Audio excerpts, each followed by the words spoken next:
Le H imaginaire. Oh là là, il y en a tellement d'élèves qui mettent ce H imaginaire-là. Même moi, quand j'y réfléchis pas, j'en mets. Alors, le H imaginaire, comment je fais pour l'éliminer? Ce que je veux dire par là, c'est, admettons, je sais pas si ça dit « allô » dans la chanson. Ben, je vais aller faire « allô » au lieu de « allô ».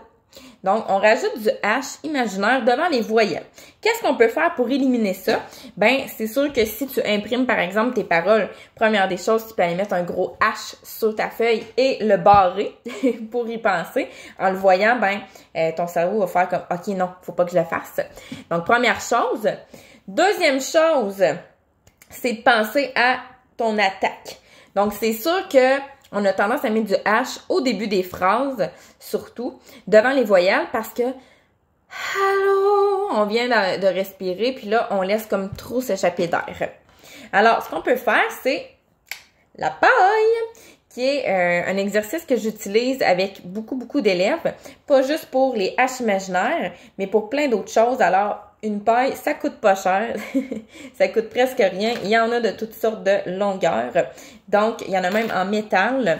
Donc, peu importe le format de paille que tu as, ça peut être une paille pliable ou une paille même que tu te procures au McDo quand tu vas chercher ton trio. Alors, à avoir sous la main, très bon outil, une paille. Donc, comme je disais, première étape, d'aller barrer sur ta feuille, mettre un H et de le barrer pour y penser. Deuxième étape, avoir une paille. Ben, en fait, je disais la deuxième étape, c'est d'aller faire une attaque. Donc, pas tout laisser sortir l'air en partant quand tu fais ta phrase. Et en fait, la paille, ça va être la troisième étape.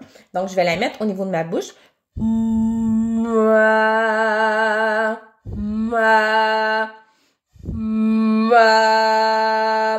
Fait que tu vois, il n'y a pas d'air qui sort.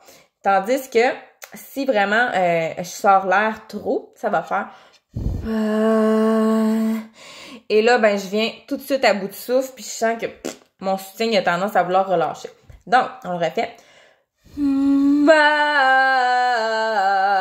pourrais le faire avec des notes aussi. Donc, je commence ma note, je la vibre dans la paille. Et ensuite, je recule la paille tout simplement. Donc, on se concentre comme ça à éliminer l'air qu'il y a. Parce que... là, je te souffle tout de suite.